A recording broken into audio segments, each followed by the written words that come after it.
Hello friends, नमस्कार। एक बार फिर से आप सभी का बहुत बहुत स्वागत है आपके अपने favourite study YouTube channel young monk IAS पर। आज के अपने इस लेक्चर में हम जिस टॉपिक को कवर करने वाले हैं उसका नाम है जुडिशरी सिस्टम इन इंडिया। तो इस टॉपिक की शुरुआत करने से पहले मैं आप सभी से रिक्वेस्ट करना चाहूँगा कि यदि हमारा यह कार्य आपको पसंद आ रहा है तो कृपया वीडियो को लाइक करें और इसके अलावा चैनल को सब्सक्राइब और शेयर करना न भूलें। चैनल को सब्सक्राइब करना आप सभी के लिए फ्री है, किंतु ये हमें हमारी ग्रोथ में बहुत उपयोगी सिद्ध होगा। तो इसीलिए कृपया चैनल को सब्सक्राइब करें और बेल का नोटिफिकेशन जो आइकन है उसे ज़रूर दबाएं, ताकि आप भविष्य में आने वाली अन्य महत्वपूर्ण वीडियोज़ का एक्सेस सबसे पहले प्राप्त कर सकें। तो चलिए हम अपने इस टॉपिक की आज शुरुआत करते हैं। सबसे निचले दर्जे पर जो कोर्ट्स भारत में होते हैं वो कहलाते हैं सबॉर्डिनेट कोर्ट्स या फिर लोअर कोर्ट्स। इन कोर्ट्स की अपनी विशेष स्पेशल पावर्स होती हैं जिसके अकॉर्डिंग ही ये कार्य कर पाते हैं। ये जो कोर्ट्स होते हैं ये सबॉर्डिनेट कोर्ट इसलिए कहलाते हैं क्योंकि ये जो कोर्ट्स हैं वो स्टेट हाई कोर्ट के अंडर में कार्य करते हैं। दूसरी चीज़, ये जो कोर्ट्स हैं वो डिस्ट्रिक्ट या तो जिले की लेवल पर कार्य करेंगे या उससे लोअर लेवल पर कार्य करते हैं। तीसरा जो पॉइंट्स इनका रहेगा कि सबॉर्डिनेट कोर्ट्स जो होते हैं these can consider the cases of civil and criminal nature. ये कुछ विशेष तरीके के सिविल और क्रिमिनल केसेस को एक्सेस कर सकती है। कई जगह आप लोगों ने देखा होगा अपने तहसील स्तर पर या फिर जिले के स्तर पर इन जजेस कोर्ट में जो जजेस होते हैं वो जज एसडीएम्स डीएम्स भी होते हैं, उन्हें हम मजिस्ट्रेट कहते हैं। यदि आपको मजिस्ट्रेट बनना है तो आपको पीसीएसजे का जो एग्जामिनेशन होता है उसे आप क्लियर करके डायरेक्ट मजिस्ट्रेट बन सकते हैं। पीसीएसजे मतलब provincial civil services judicial examination. ये जो एग्जामिनेशन होता है इसके लिए आपको लॉ में ग्रेजुएट होना चाहिए। जब आप लॉ से ग्रेजुएशन कंप्लीट कर लेते हैं तो उसके बाद आप ये फॉर्म भर सकते हैं और जब आप इस एग्ज़ाम को क्लियर कर लेंगे तो आपको सीधे तौर पर मजिस्ट्रेट का जो दर्जा है वो मिल सकता है। मजिस्ट्रेट की अपनी कुछ सीमाएं होती हैं कि जैसे मजिस्ट्रेट जो है वो किसी भी प्रकार से किसी भी व्यक्ति को 7 साल या उससे अधिक की सज़ा नहीं दे सकता है। ये किसी को भी उम्र कैद या मृत्यु की सज़ा भी नहीं दे सकते हैं। तो ये सारी चीज़ें हैं। चलिए अब हम इससे ऊपर के कोर्ट्स के सिस्टम के बारे में बात करते हैं कि सबॉर्डिनेट कोर्ट के बाद दूसरा कौन सा कोर्ट है जो भारत में कार्य करता है इससे ऊपर के स्तर पर। यानी कि हमारा यदि कोई केस है वो सबॉर्डिनेट केस में अगर नहीं सॉल्व हो पा रहा तो हम कहाँ अपनी दूसरे नंबर पे अपनी अर्जी दाखिल कर सकते हैं। So the courts comes after the subordinate courts are known as district courts। district courts जो होते हैं वो subordinate courts में आपका यदि कोई केस होता है जब वो निस्तारण नहीं हो पा रहा है तो आप इससे ऊपर के एक दर्जे के कोर्ट में जाते हैं, वो कोर्ट कहलाता है डिस्ट्रिक्ट कोर्ट। इस कोर्ट के बारे में क्या होता है कि these are the courts of state governments in India for every district. ये जो हर जिले के में एक डिस्ट्रिक्ट कोर्ट होता है ये स्टेट गवर्नमेंट के द्वारा बनाया जाता है ताकि नंबर ऑफ केसेज है जो पॉपुलेशन के हिसाब से वो सारे डिस्ट्रीब्यूट हो सके एक सही प्रॉपर वे में, हम सारे केसेस में एटलीस्ट हम उसमें जो न्याय कर सकें, लोगों को न्याय प्रदान कर सकें। इसके अलावा दूसरा पॉइंट आता है कि the administration justice in India at district level.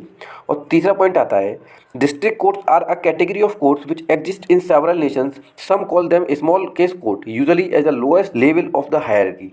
जो भारत का सिस्टम जो है उसमें district courts lowest hierarchy level पे आते हैं जहाँ से हमारा जज बैठना शुरू होता है। डिस्ट्रिक्ट कोर्ट जो है वो सेवरल टाइप्स के मुद्दे हैं उन पर विचार करते हैं, उन्हें देखते हैं, जैसे कि आपका सिविल हो गया, रेवेन्यू हो गया, फौजदारी हो गया, क्रिमिनल हो गया। इन सारे तरह के केसेस को डिस्ट्रिक्ट जो कोर्ट्स हैं वो कवर करते हैं। अगर हम संक्षेप में कहें तो जो डिस्ट्रिक्ट कोर्ट्स होते हैं वो एक तो कैसे हैं deal with the cases arising in the district में बढ़ते हुए केस उनके साथ डील करते हैं। दूसरा पॉइंट उनमें आता है कि consider appeals on decisions given by lower courts. जो आपके सबॉर्डिनेट कोर्ट्स होते हैं उनमें जो डिसीजन दिया जाता है और यदि आप उनका संतुष्ट नहीं है तो आप डिस्ट्रिक्ट कोर्ट में उसके खिलाफ अपील कर सकते हैं। तीसरा जो पॉइंट है वो बताता है कि district court decide cases involving serious criminal offences. जो एक सीरियस क्रिमिनल क्राइम करते हैं उन ऑफेंसेस को भी डिस्ट्रिक्ट कोर्ट डील कर सकती है। तो ये डिस्ट्रिक्ट कोर्ट की पावर है इंडिया में। अब चलिए अब इससे आगे जो कोर्ट का सिस्टम आता है उस पर चर्चा करते हैं कि तीसरे नंबर पर भारत में कौन सा कोर्ट का सिस्टम है जहां आप अपने लिए न्याय की गुहार लगा सकते हैं। तो after the district court you can go to the high court. High court जो होते हैं वो किसी भी स्टेट के हाईएस्ट कोर्ट्स होते हैं, यानी हर स्टेट में हाई कोर्ट से ऊपर कोई कोर्ट नहीं होता है। The work of most high courts primarily consists of appeal from lower courts and writ petitions in terms of Article 226 and 227 of the Constitution। इसका अर्थ है कि हाई कोर्ट का जो मुख्य कार्य होता है वह होता है लोअर कोर्ट से आई हुई अपील्स के बारे में सुनवाई करना। इसके अलावा संविधान का आर्टिकल 226 और 227 हाई कोर्ट्स को यह पावर्स प्रदान करता है कि वह इन आर्टिकल्स के थ्रू रिट पिटिशंस पर भी विचार कर सकते हैं। So this is the work of high courts. So let's discuss more about high courts। So high court can hear appeals from lower courts। Number 2, high court can issue Ritz for restoring fundamental rights. Number 3, it can deal with cases within the jurisdiction of the state. And number 4, High Court exercises superintendence and control over courts below it.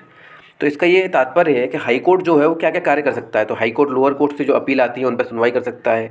इसके अलावा ये fundamental rights को restore करने के लिए writ issues कर सकता है। स्टेट के जुडिशिएशन के अंदर आने वाले सारे केसेस को, यानी न्याय क्षेत्र के अंदर जितने भी केसेस आते हैं उन सब पे डील जो करता है वो हाई कोर्ट होता है। चौथा, हाई कोर्ट अपने अंडर में कार्य करने वाले डिस्ट्रिक्ट कोर्ट और सबऑर्डिनेट कोर्ट्स को कंट्रोल कर सकता है, उनको सुपरविजन कर सकता है कि वो कैसा कार्य कर रहे हैं। ये हाई कोर्ट्स के मुख्य कार्य हैं। इसके अलावा जो इम्पोर्टेंट पॉइंट्स हैं वो हैं कि द जजेज of high court appointed by the president of India, यानी हाई कोर्ट के जज हैं वह राष्ट्रपति के द्वारा अपॉइंट किए जाते हैं।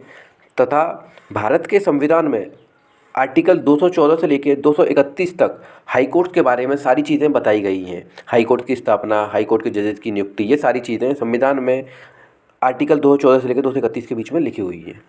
हाई कोर्ट के बाद आप पर जो अंतिम न्यायालय बचता है वह बचता है भारत का सर्वोच्च न्यायालय, यानी सुप्रीम कोर्ट ऑफ इंडिया।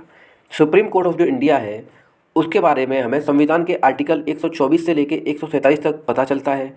इसके अलावा सुप्रीम कोर्ट की जो चीफ जस्टिस हैं और जो अन्य जज होते हैं उनका अपॉइंटमेंट प्रेसिडेंट ऑफ इंडिया के द्वारा किया जाता है। इस समय वर्तमान में जो भारत के मुख्य न्यायाधीश हैं, चीफ जस्टिस हैं, वह हैं DY चंद्रचूड़ जी, जिन्हें कि 2022 में राष्ट्रपति द्रौपदी मुर्मू जी के द्वारा नियुक्त किया गया था। चलिए अब हम सुप्रीम कोर्ट के बारे में और कुछ चीज़ें पता करते हैं। सुप्रीम कोर्ट की जो पावर्स होती हैं वो ये होती हैं कि इसकी पहली पावर है, its decisions are binding to on all courts, यानी जो इसके जो आदेश होते हैं, इसके जो डिसीजंस होते हैं वो भारत के सारे कोर्ट्स को, चाहे वो हाई कोर्ट हो, डिस्ट्रिक्ट कोर्ट्स हो या सबऑर्डिनेट कोर्ट्स हो, उन सबको बाइंड करते हैं, उन्हें बांधते हैं और बाध्य करते हैं इनके आदेश को मानने के लिए। दूसरी इसको मुख्य पावर है कि इट कैन ट्रांसफ़र जजेज ऑफ हाई कोर्ट, यानी सुप्रीम कोर्ट ऑफ इंडिया है वह हाई कोर्ट के जजेज का ट्रांसफ़र कर सकता है। जैसे कि उत्तर प्रदेश के जज को बिहार भेज सकता है, बिहार के को नागालैंड, नागालैंड के को मणिपुर, ये सारे कार्य वो कर सकता है। तीसरी हाई कोर्ट की जो पावर्स होती हैं ये होती हैं, can move cases from any court to itself, यानी हाई कोर्ट जो है वह अपनी इच्छा से, यदि उसे लगता है कि कोई भी अमुक केस किसी भी न्यायालय में हो और यदि वो चाहे सुप्रीम कोर्ट, तो उस न्यायालय से उस केस को अपने पास मंगा सकता है और स्वयं चीफ जस्टिस या सुप्रीम कोर्ट का कोई भी अन्य मुख्य जज उस केस की सुनवाई कर सकता है। और चौथा जो पॉइंट कहता है वो बताता है कि can transfer cases from one high court to another, यानी कि अपने पास मंगाने के अलावा सुप्रीम कोर्ट एक कार्य और कर सकता है कि वह किसी भी हाई कोर्ट के मामले को किसी दूसरे हाई कोर्ट में भेज सकता है। जैसे कि आपका कोई मामला उत्तर प्रदेश के हाई कोर्ट में चल रहा था, लेकिन सुप्रीम कोर्ट ने जब उसमें हस्तक्षेप किया और उसे लगा कि जो उत्तर प्रदेश का हाई कोर्ट है वह सही से कार्य नहीं कर पा रहा है इस कोर्ट पे, इस केस पे, तो वह उस केस को बिहार के या किसी और राज्य के हाई कोर्ट को ट्रांसफ़र कर सकता है। तो ये है सुप्रीम कोर्ट की मुख्य पावर्स। तो हमें उम्मीद है कि आपको हमारा यह एपिसोड पसंद आया होगा। हमारा जो बताने का तरीका है कोर्ट के बारे में, भारत के न्यायिक सिस्टम के बारे में, यह आपकी समझ में आएगा और कहीं ना कहीं आपके जीवन में जब भी आवश्यकता होगी तो यह वीडियो आपकी ज़रूर मदद करेगी। तो यदि आपके लिए भी इस वीडियो ने वैल्यू एडिशन का कार्य किया है तो कृपया वीडियो को लाइक करें, चैनल को सब्सक्राइब करें और शेयर करना न भूलें। धन्यवाद। अगली बहुत जल्द मुलाकात होगी एक नई वीडियो के साथ।